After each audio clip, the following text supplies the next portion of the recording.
أعوذ بالله من الشيطان الرجيم.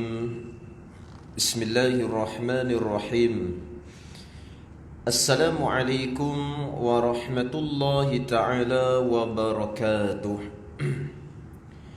الحمد لله رب العالمين، وبه نستعين على أمور الدنيا والدين، والصلاة والسلام على أشرف الأنبياء والمرسلين سيدنا محمد وعلى آله وصحبه ومن تبعهم بإحسان إلى يوم الدين. سبحانك لا علم لنا إلا ما علمتنا إنك أنت العليم الحكيم. ولا حول ولا قوة إلا بالله العلي العظيم. ولا حول ولا قوة إلا بالله العلي العظيم. ولا حول ولا قوة إلا بالله العلي العظيم. بلغ الرسالة أدى الأمانة وخسف الأمة ونصح الأمة وجاهد في الله الذين آمنوا حق جهاده حتى أتانا اليقين. رب يسر ولا تعسر وتمم بالخير يا رب العالمين. أما بعد، قال الله سبحانه وتعالى في القرآن الكريم بعد أعوذ بالله من الشيطان الرجيم. بسم الله الرحمن الرحيم.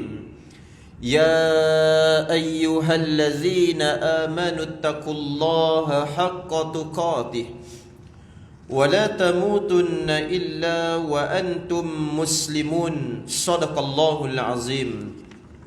Yang bermaksud, wahai orang-orang yang beriman, bertakwalah kamu kepada Allah dengan sebenar-benarnya takwa, dan janganlah sesekali kamu mati melainkan kamu berada di dalam keadaan Islam. Surah Ali Imran ayat 102. Alhamdulillah yang saya hormati kepada pengerusi jawatan kuasa dan penggerak surau, dan seterusnya kepada semua sekali, para jemaah tetamu zuhur, tuan-tuan dan puan-puan yang dirahmati serta dimuliakan Allah Subhanahu wa taala sekalian. Alhamdulillah, pertama dan selamanya kita merafakkan setinggi-tinggi syukur kepada Allah Subhanahu wa taala yang tidak terhingga, kerana atas izin daripadanya maka dapatlah bersama-sama kita berada di dalam majlis ilmu seketika pada petang ini, dan atas izin daripada Allah Subhanahu wa taala Allah masih lagi meletakkan diri kita di dalam hati kita ini rasa seronok dan rasa suka mudah-mudahan terhadap majlis-majlis ilmu dalam kehidupan kita di atas dunia, dan kita mengharapkan agar Allah berikan kekuatan tersebut kepada hati kita agar menjadi sesuatu yang istiqamah untuk dilaksanakan sampailah saat akhirnya hidup kita di atas muka bumi Allah Subhanahu wa taala, insya-Allah. Para jemaah tamu zuhur dirahmati Allah Subhanahu wa taala sekalian, pada petang ini kita menyambung masih lagi dalam bab perbincangan yang keempat, iaitu dosa-dosa besar yang berkaitan dengan meninggalkan solat. Cuma pada petang ini kita sambung lagi di antara bahagian yang berikutnya, bahagian yang menceritakan berkaitan dengan balasan kepada orang-orang yang melekakan dan melalaikan solatnya di dalam kehidupan. Sebelum ni, bulan lepas kita dah bincang, tapi perbincangan kita di peringkat bahagian kemuliaan, di antara 5 kemuliaan orang yang menjaga solat. Dan selepas daripada tu ada 14 balasan. Daripada 14 kita cerita 5 bentuk siksaan itu ketika mana berada di atas dunia. Petang ni kita masuk di antaranya, iaitu 3 yang berikutnya ketika mana menghadapi saat kematian. Maknanya nak dekat mati pula para jemaah tuan-puan dirahmati Allah sekalian. Yang lepas semasa hidup atas dunia. Ni masa nak mati. Habis daripada ketika saat menghadapi kematian, maka kita akan bincang juga berkaitan ketika berada di dalam kubur. Dah meninggal dunia ceritanya, maka dimasukkan di dalam kubur. Apa pula yang ada di dalam kubur para jemaah dirahmati Allah. Selepas tu barulah keadaan yang berikutnya ketika mana bangkit daripada kubur, yakni di hari mahsyar Allah Subhanahu wa taala. Baik, tuan-puan dirahmati Allah Subhanahu wa taala sekalian, ada pun bencana yang akan diterimanya ketika menghadapi kematian nanti. Kepada siapa dia? Yakni kepada orang-orang yang melalaikan solat.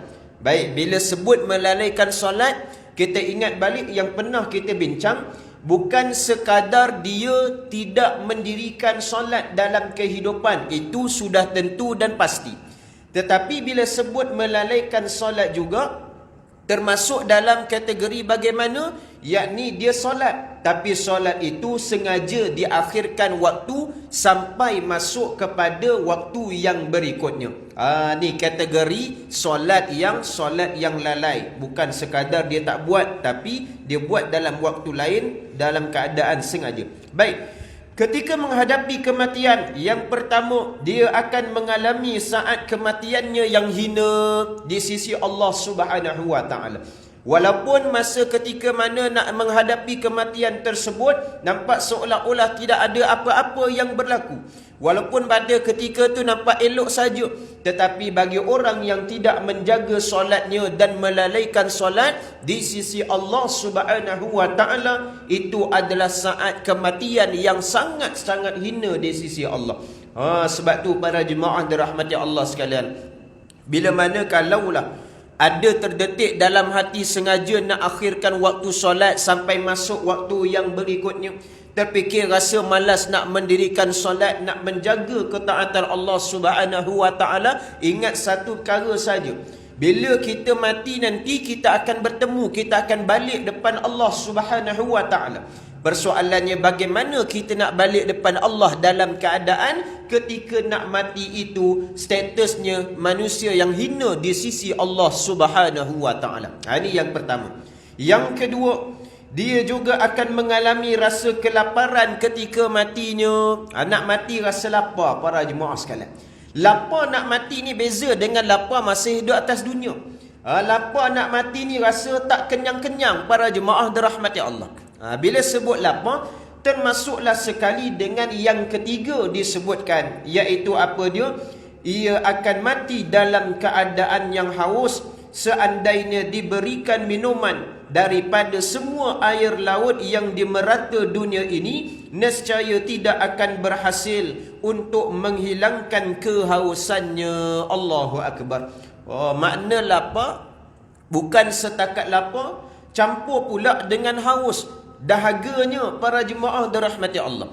Dan disebutkan, diceritakan di sini bagaimanakah nak menunjukkan tahap dahaga, hausnya orang-orang yang nak mati semasa hidupnya dia melalaikan solat, sehingga dikhabarkan apabila seandainya diberikan dengan minuman seluas air laut merata dunia ini, maka tidak akan berhasil hilangkan rasa hausnya. Allahu Akbar. Air laut yang luas atas dunia ni andai diberikan pun, maka takkan hilang lagi rasa kehausan tersebut. Tu cerita haus. Sama juga berkaitan bila mana menceritakan tentang laparnya kepada orang yang nak mati, balasan kepada tidak menjaga solat dan melalaikan solat. Ni yang kita bimbang. Sebab tu mungkin bila mana minta nak dekat mati tu, minta secawan air, rasa tak mencukupi, minta ditambah lagi dengan 2 cawan air. Dah diberi dengan cawan air yang kedua pun masih tidak mencukupi, maka diberi lagi banyak-banyak, ditambah-tambah, maka sehinggalah akhirnya takkan rasa puas dan takkan rasa cukup dengan air yang diminum. Cuma dalam hidup kita ni, andai kata kita melihat keadaan dan situasi tersebut, andai kata kita melihat dengan keadaan itu, cukuplah ia sekadar ilmu dan pengetahuan kita. Jangan kita menghukum walaupun kita tahu dah, belajar dah tentang perkara tersebut. Kan tiba-tiba nampak ada berlaku kematian seorang hamba Allah. Kita pun berada di sisi, berada di sampingnya ketika mana saat dia nazak nak meninggal dunia. Waktu tu kita nampak dia minta air, dah kita tolong bagikan air. Lepas tu dia minta lagi tambah air, kita bagi dia air lagi. Lepas tu dia minta lagi air, kita bagi. Para jemaah sekalian, walaupun dalam keadaan gitu, tiba-tiba kita teringat, dalam satu kuliah dalam kita ada cerita, bila mana diberikan air, nampak dalam keadaan haus sehingga rasa tidak mencukupi. Ini adalah balasan kepada orang-orang yang melalaikan solat dalam hidup. Kita tahu perkara tersebut, tapi jangan sesekali kita menghukum kepada si mati tersebut yang dia ni dalam keadaan nazak. Para jemaah sekalian, itu yang mana kita menghukum. Apatah lagi kita duk cerita kepada orang lain, dan kita nampak keadaan gitu, cerita pada orang lain. Nampak ni lah dia keadaan. Yang mana dia ceritakan dalam hadis, ada menceritakan bahawasanya di antara tanda-tanda orang-orang yang melalaikan solat masa hidupnya, masa nak mati, Allah bagi dia dalam keadaan yang haus. Haus tu sampai tahap bila beri dengan seluas air lautan, maka takkan pernah cukup. Maka apa yang aku nampak, yang kamu semua nampak, inilah dia balasan. Tu membuka, mencerita tentang keaiban dia.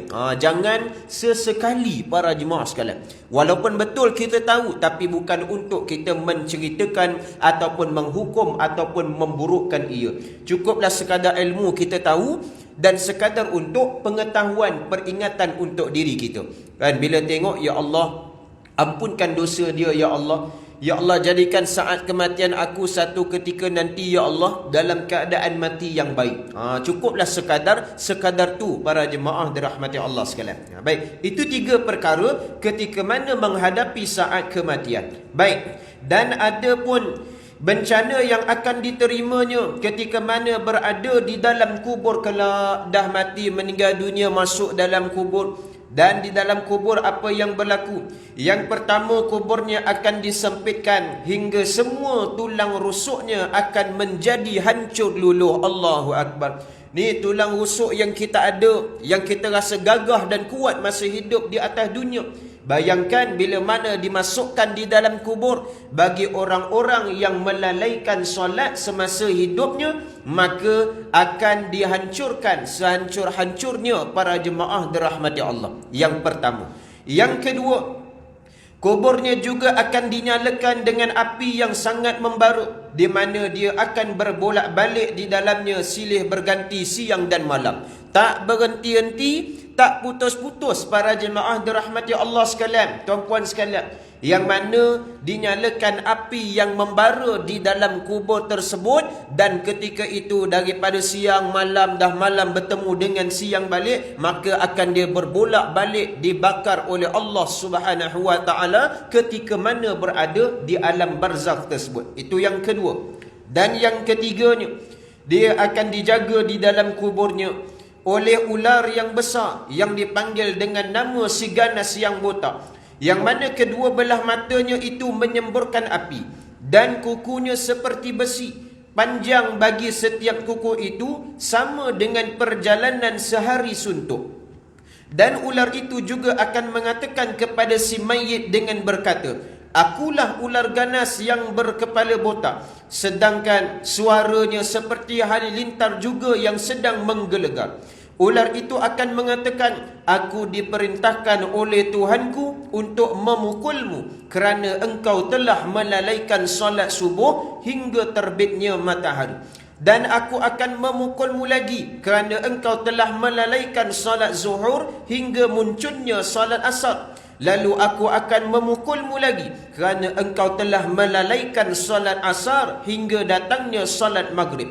Aku juga akan memukulmu kerana engkau telah melalaikan solat maghrib hingga datangnya solat isyak. Dan aku akan memukulmu kerana engkau telah melalaikan solat isyak hingga datangnya solat subuh. Maka setiap kali ular tersebut memukulnya, lalu menembuslah dia ke dalam lubang bumi itu sedalam 70 hasta, dan sentiasa dia dalam bumi dalam keadaan tersiksa hinggalah kepada hari kiamat. Allahu Akbar. Begitu sekali para jemaah dirahmati Allah. Selepas daripada perkara yang pertama, situasi pertama dan situasi kedua yang dialami di dalam kubur, maka tak tertinggal juga ditambah dengan seekor ular yang besar yang mana akan menyiksa kepada si mayit tersebut, dan sambil menyiksa itulah dia akan memukul kepada si mayit dengan mengatakan, ini adalah perintah daripada Tuhanku untuk aku pukul kamu kerana disebabkan dengan kelalaian yang kamu lakukan.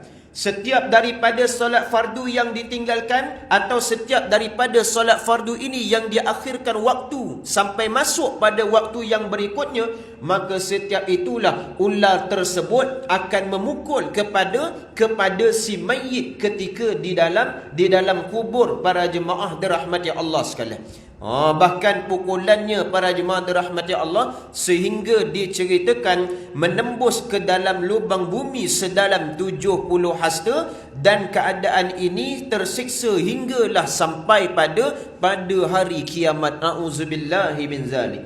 Kita duk nampak macam mana pukulan yang berlaku di tanah itu kalau guna setakat dengan kayu yang biasa. Tapi satu pukulan yang besar, yang dahsyat daripada ular yang akan memberi siksaan kepada siapa dia? Ni orang-orang yang melalaikan solat dalam kehidupan sampai boleh menembus dalam 70 hasta para jemaah dirahmati Allah sekalian. Jadi payah kita nak gambarkan dan bagaimana pula keadaan kesakitan pada ketika itu. Baik, ini dia 3 perkara ketika berada di dalam kubur. Baik, yang seterusnya, dan ada pun siksaan yang akan diterimanya ketika bangkit daripada kubur pada tempat pemberhentian hari kiamat, yakni di hari mahsyar. Yang pertama, dia akan dihisap dengan yang menyulitkan dirinya. Bila sebut akan dihisap dengan yang menyulitkan dirinya, bermakna proses untuk berlakunya penghisaban tersebut, penghitungan tersebut akan menjadi susah dan menjadi payah ketika berada di hadapan Allah Subhanahu wa taala. Kenapa jadi payah? Sebab yang asasnya berkaitan dengan solat, dia aja jadi bersangkutan para jemaah dirahmati Allah.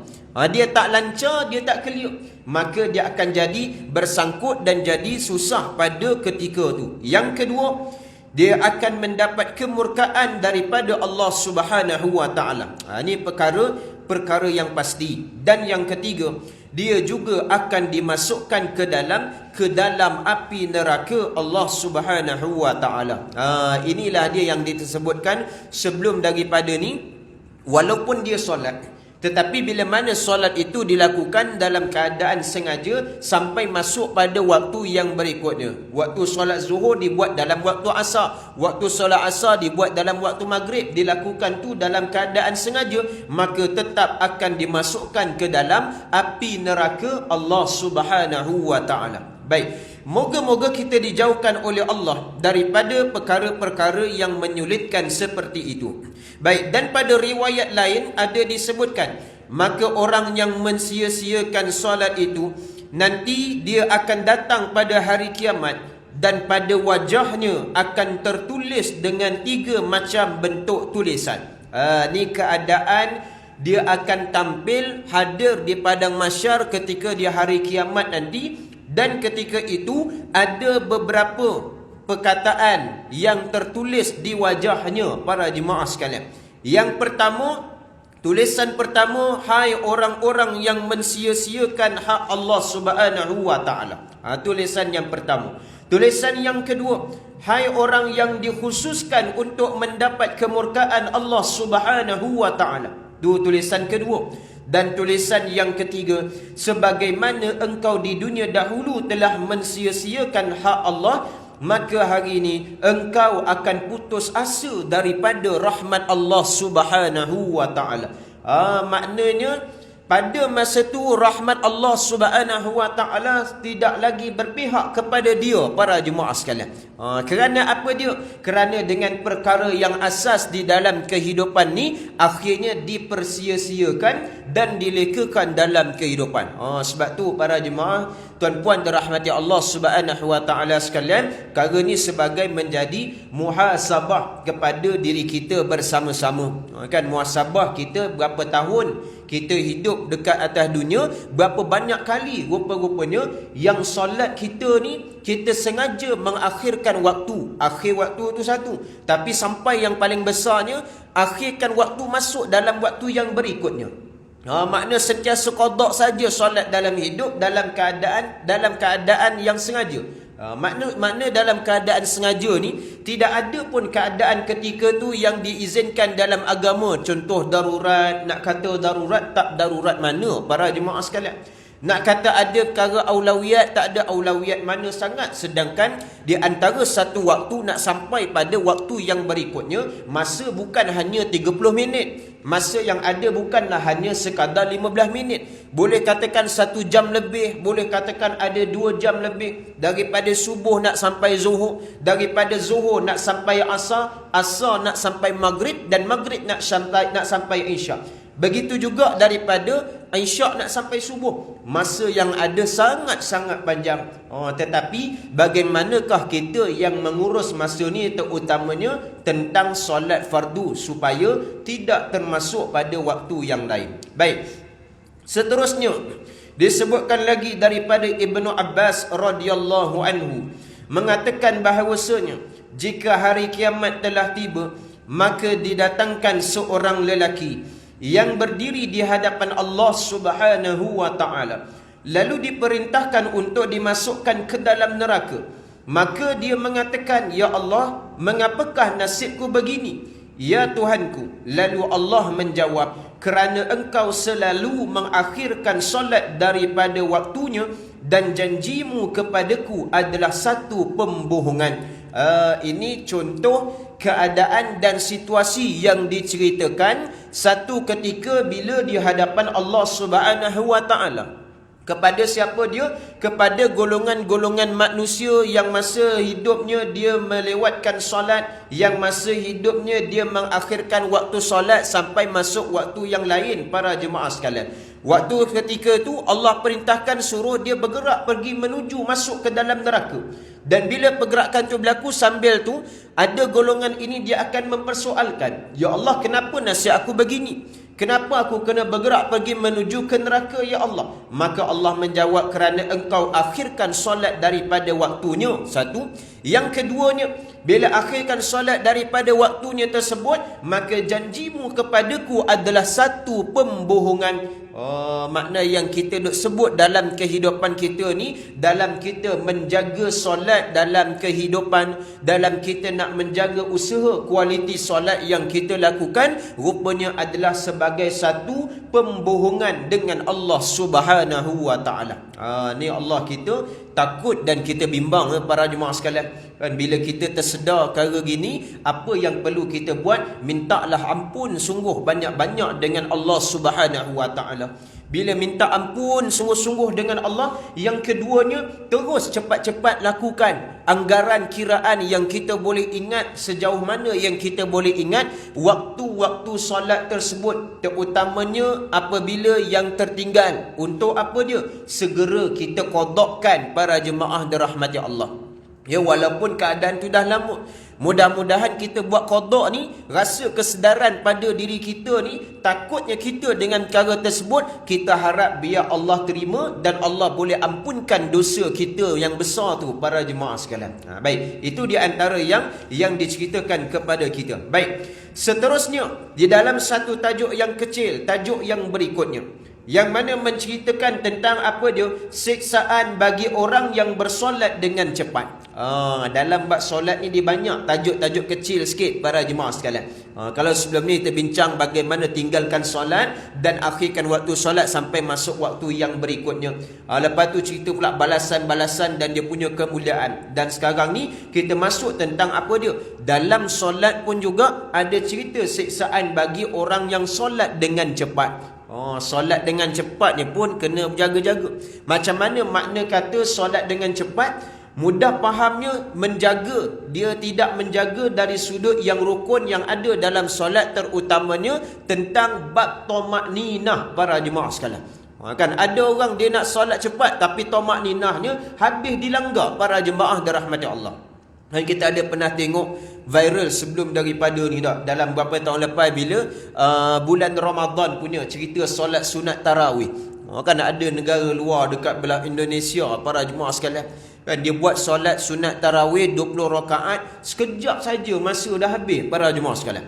Tapi bila tengok dekat rakaman video tersebut, memang benar boleh cepat habis. Sebab apa? Habis tamakninah semua dilanggar para jemaah sekalian. Allahu Akbar, sami'allahu liman hamidah, Allahu Akbar, Allahu Akbar, Allahu Akbar, naik balik rakaat kedua, Allahu Akbar, sami'allahu liman hamidah, duduk tahiyat akhir, Assalamualaikum warahmatullahi wabarakatuh, Assalamualaikum warahmatullahi wabarakatuh, bangun balik. Habis tak ada tamakninah langsung para jemaah dirahmati Allah. Baik, tuan-puan sekalian, menurut riwayat ahli tafsir, firman Allah Subhanahu wa taala di dalam ayat Al-Quran surah Al-Ma'un ayat yang keempat dan ayat yang kelima, fawailul lil musallin allazina hum an salatihim sahun, yang bermaksud maka celakalah bagi orang-orang yang solat yang lalai di dalam solat mereka. Maksud dari ayat tersebut ialah mereka yang mematuk-matuk ayam di dalam solat mereka, yakni tidak menyempurnakan rukuk dan sujudnya dengan baik.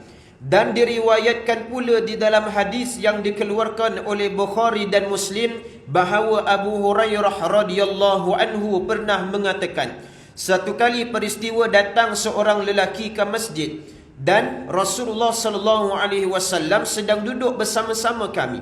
Lalu orang itu berdiri solat, dan setelah selesai solatnya, dia pun datang kepada Rasulullah sambil memberi salam kepada beliau. Lalu Rasulullah menjawab salamnya dan kemudian mengatakan kepada orang tersebut, kembalilah engkau solat lagi, kerana sesungguhnya tadi engkau belum bersolat. Maksud Nabi ialah solatnya tidak sempurna. Maka orang itu pun kembalilah untuk bersolat lagi, dan setelah selesai datanglah juga lagi kepada Rasulullah dan memberi salam kepadanya. Lalu Rasulullah menjawab salamnya. Kemudian Rasulullah mengatakan lagi, wahai orang, kembalilah engkau bersolat semula, kerana sesungguhnya tadi engkau belum bersolat. Maka orang itu mematuhi perintah Rasulullah lalu kembali bersolat lagi. Dan habis sahaja dia datang memberi salam lagi kepada beliau, namun Rasulullah tetap menjawab salamnya dan memberitahu supaya kembalilah bersolat lagi, kerana sesungguhnya sebelum itu kamu belum bersolat. Perkara ini telah berlangsung sebanyak 3 kali. Pada kali inilah orang lelaki tersebut berkata kepada Rasulullah, wahai Rasulullah, demi zat yang mengutusmu dengan benar, aku tidak tahu bersolat yang lebih baik daripada itu. Ajarilah aku solat yang betul. Barulah ada keluar satu hadis yang berikutnya. Baik, sebelum daripada tu, pertama sekali daripada surah Al-Ma'un ayat yang keempat dan ayat yang kelima, ini juga di antara makna tafsiran yang lain para jemaah sekalian. Di sini kita lihat ada beberapa tafsiran daripada ulama tafsir. Yang pertama, bila sebut solatihim sahun dalam perbincangan yang lepas, yang dinamakan solat yang lalai, solat yang leka tu bagaimana? Maka dijawab oleh Rasulullah sallallahu alaihi wasallam yang ditanya oleh Sa'ad bin Abi Waqqas, iaitu mengakhirkan waktu solat masuk pada waktu yang berikutnya. Itu yang pertama. Yang kedua, adapun disebutkan lagi juga daripada para riwayat ahli tafsir, makna daripada ayat surah Al-Ma'un ayat 4 dan ayat kelima ini, iaitu mereka yang mematuk-matuk ayam di dalam solat mereka dan tidak menyempurnakan rukuk dan sujudnya dengan baik. Itu makna tafsiran yang kedua daripada ayat tersebut. Secara tak langsung para jemaah sekalian, kita dapat tambahan berkaitan dengan ilmu tafsir yang mana merujuk kepada surah Al-Ma'un ayat keempat hingga ayat yang kelima. Maknanya dikatakan juga solat yang leka, solat yang lalai ini dalam keadaan apa dia? Dia bersolat, tapi solatnya itu dalam keadaan mematuk-matuk seperti mana patuk ayam dalam solat, maka jadi tak sempurnalah rukuk dan sujudnya. Di sini yang dimaknakan iaitu tidak adanya tuma'ninah. Sampailah kisah peristiwa yang dibacakan sebentar tadi para jemaah sekalian. Bagaimana seorang lelaki bila berjumpa dengan Nabi SAW, kali yang pertama jumpa Nabi suruh kamu solat lagi sekali. Kali yang kedua bila dia dah solat, Nabi suruh pergi solat lagi sekali. Sampai juga kali yang ketiga bila dia dah ulang kali yang kedua dan ketiga tersebut, Nabi kata pergilah lagi tunaikan solat. Kerana apa dia? Sesungguhnya tadi kamu belum bersolat. Makna kalimah Nabi sebut belum bersolat iaitu solat itu tidak sempurna dan tidak habis dengan baik para jemaah sekalian. Lalu selepas daripada kali ketiga itulah seorang lelaki ni dia kata pada Rasulullah, wahai Rasulullah, ajarkanlah kepada aku, kalau begitu ajarkan kepada aku bagaimana yang dikatakan dengan solat, kerana aku tidak tahu bersolat yang lebih baik daripada tu. Maka keluarlah satu hadis riwayat Bukhari dan Muslim yang mana Rasulullah SAW mengajar orang itu dengan sabdanya yang bermaksud, jika engkau berdiri untuk solat, maka bertakbirlah. Kemudian bacalah apa yang engkau tahu daripada ayat Al-Quran. Kemudian rukuklah sehingga engkau bertenang di dalam rukukmu. Lalu bangkitlah untuk beriktidal, yakni tegak, sehingga engkau bertenang di dalam tegakmu. Setelah itu sujudlah sehingga engkau bertenang dalam sujudmu. Kemudian duduklah pula sehingga engkau bertenang dalam dudukmu. Kemudian sujudlah lagi sehingga engkau bertenang dalam sujudmu sekali lagi. Kemudian buatlah sama seperti itu dalam semua solatmu yang berikutnya. Hadis yang sahih riwayat Bukhari dan Muslim. Inilah kaedah yang Nabi ajarkan kepada lelaki tersebut. Makna kaedah yang Nabi ajarkan ni para jemaah dirahmati Allah sekalian, mungkin dilakukan sama oleh lelaki tadi, cuma dari sudut tempoh bertenang itu tidak ada para jemaah sekalian. Dah berdiri tegak, maka bertakbirlah. Kemudian bacalah apa sahaja daripada ayat Al-Quran yang engkau tahu. Kemudian rukuk. Dan bila rukuk sehingga engkau bertenang dalam rukuk. Itulah disebut sebagai tuma'ninah. Maka setiap pergerakan, setiap rukun fi'liyah, perbuatan yang kita lakukan itu kena ada tuma'ninah ataupun tempoh bertenangnya para jemaah dirahmati Allah sekalian. Baik, itu yang dikatakan hadis sebagai rujukan kepada kita kaedah solat yang Nabi ajarkan kepada lelaki tersebut dan menjadi rujukan untuk kita semua. Baik. Yang seterusnya, dan telah meriwayatkan daripada Imam Ahmad daripada Al-Badri rahimahullahu taala anhu bahawa Nabi SAW telah bersabda, la tujzi'u salatun la yuqimur rajulu fiha sulbahu fir ruku'i was sujud, yang bermaksud tidak sempurna solat seseorang yang tidak meratakan punggungnya ketika rukuk dan juga sujud. Dua pergerakan ni kalaulah kita perasan, tuan-puan dirahmati Allah sekalian, daripada awal tadi cerita tentang bab solat yang mematuk-matuk sebagaimana patuk ayam dan tidak sempurna rukuk dan sujud. Tak disentuh sangat berkaitan dengan pergerakan-pergerakan fi'liyah yang lain para jemaah sekalian. Walaupun lain tu pun penting juga.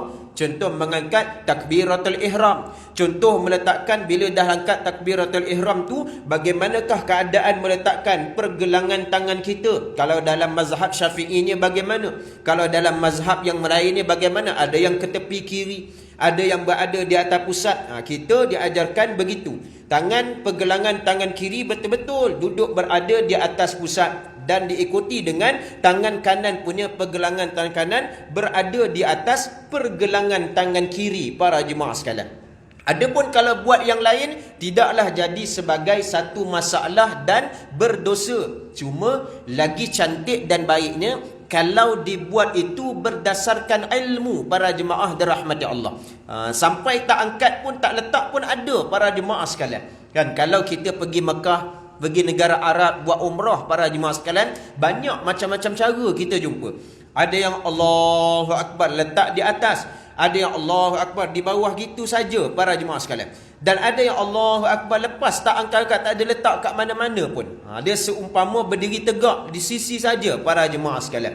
Cuma kalau tu yang terbaik, ikutlah waqi' dan juga kaedah mazhab yang kita pelajari, mazhab al-Imam Asy-Syafi'i rahimahullahu taala anhu. Kalau siapa yang nak buat lain daripada lain tu boleh silakan, tapi lagi cantiknya bila dia buat tu berdasarkan dengan ilmu.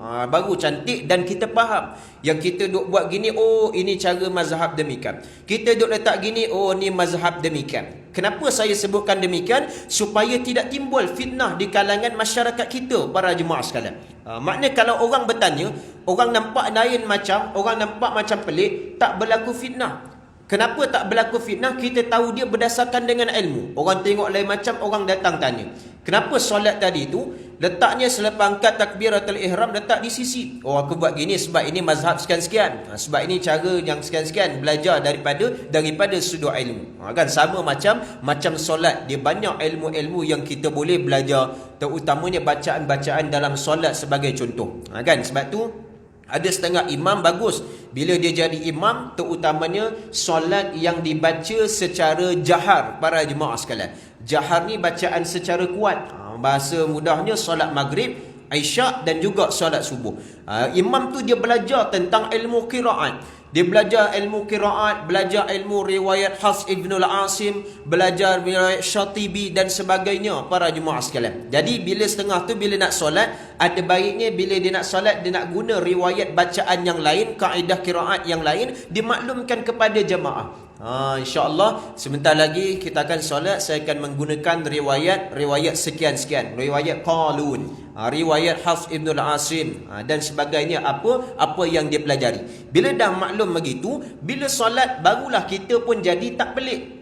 Tak pelik bila dia dengar imam duk baca wadduhi wallaili idza saji ma wadda'aka rabbuka wa ma qali. Sebab apa dia? Sebelum solat tadi dah maklumkan dan kita tahu, oh imam ni pun memang dia ada ilmu tentang perkara tersebut. Tetapi ada juga kadang imam dia terlupa nak maklumkan. Dia tak tahu, tiba-tiba solat kita dengar bunyi gitu. Wadduhi. Kita tak tahu apa pekat imam ni punya bunyi perak. Lorat perak dia pekat sungguh sampai terbawa dekat dalam solat. Habis solat tu bila tanya, maka yakin dan percaya bila dia buat begitu, dia tahu atas dasar ilmu. Maka dia boleh mudah jawab. Sebab apa? Nak elakkan daripada fitnah. Tidaklah kalau tak tahu, kenapa imam duk baca macam ni? Saya ikut saja. Ikut je dengar dia baca tu, saya ikutlah bacaan macam tu. Kalau gitu takut bimbang menjadi satu perkara isu yang besar para jemaah dirahmati Allah. Tapi kalau berdasar ilmu, insya-Allah takkan jadi ilmu yang besar, isu yang besar, dia boleh jawab para jemaah sekalian. Baik, seterusnya tuan-puan dirahmati Allah Subhanahu wa taala sekalian. Disebutkan lagi dalam sebuah hadis, menurut ketetapan baginda Nabi sallallahu alaihi wasallam, bahwasanya beliau bersabda, asyaddun nasi sariqah allazi yasriqu min salatihi, qila wa kaifa yasriqu min salatihi, qala la yutimmu ruku'aha wala sujudaha wala qira'ata fiha. Yang bermaksud, manusia yang paling buruk dalam mencurinya iaitu orang yang mencuri solatnya, yakni tidak tamakninah. Kemudian beliau ditanya pula, bagaimanakah orang yang mencuri solat itu? Lalu beliau menjawab, iaitu orang yang tidak menyempurnakan rukuknya dan sujudnya, dan yang tidak membaca Al-Quran pada solatnya. Para jemaah sekalian, ni Nabi kata antara asyaddun nasi sariqah, antara pencuri yang besar di dalam solat ketika mana dia mencuri di dalam tamakninah. Tak ada tamakninah, nak cepat tamakninah semua habis dilanggar para jemaah dirahmati Allah sekalian. Jadi apapun keadaan kita dalam hidup, apapun urusan kita para jemaah dirahmati Allah sekalian, tuan-puan sekalian, paling penting kena ingat mestilah solat tu dalam keadaan yang tenang, untuk ada dia punya tamakninah para jemaah sekalian. Yang lain tu cerita contoh bacaan surah tu pendek ke panjang ke, tu baru cerita yang kedua. Keadaan tak izinkan baca lah, pendek tak ada masalah. Tapi yang penting kena jaga di antara fi'liyah, setiap pergerakan-pergerakan itu para jemaah sekalian, jaga tamakninah, jaga ketika rukuknya dan jaga ketika sujudnya. Sujud pun ada macam-macam bentuk kalau kita lihat hari ni. Ada jenis sujud letak tangan terus rata dekat atas sejadah para jemaah sekalian. Dia tak nak diangkatkan sedikit tangannya, terutamanya bagi kaum muslimin, orang-orang lelaki para jemaah dirahmati Allah. Ini disebut dalam bahagian bab anggota-anggota sujud yang perlu kita perhatikan bersama. Termasuk juga dengan rukuk. Ada yang rukuk terlampau atas sangat, tak sampai ke letak di bahagian kepala lutut, atas sangat jadi tak rata. Ada yang bawah terlajak bawah sangat, nak sampai dah dekat bahagian buku lali para jemaah sekalian. Jadi sedang-sedang jaisnas, keadaan yang paling cantik bila mana kita dapat meletakkan di bahagian kepala lutut kita para jemaah dirahmati Allah. Jadi insya-Allah mudah-mudahan muslimin muslimat, tuan-puan dirahmati Allah sekalian, Allah memberikan kepahaman kepada kita dalam ilmu, terutamanya berkaitan dengan solat, perkara-perkara banyak sebenarnya yang asas yang kita mudah-mudahan Allah berikan kepahaman dalam pembelajaran insya-Allah. Jadi sekadar itu saja pada petang ni. Pada bulan hadapan insya-Allah kita akan sambung lagi beberapa hadis dan kisah penceritaan tentang solat dengan cepat. Dan selepas daripada tu kita akan masuk berkaitan dengan tuntutan solat secara berjamaah pula para jemaah sekalian. Jadi wallahu alam, yang baik dari Allah, yang lemah dan kurang pada diri saya mohon ampun dan maaf. Aqulu qauli hadza wa astaghfirullahal azim li wa lakum. Assalamualaikum warahmatullahi taala wabarakatuh.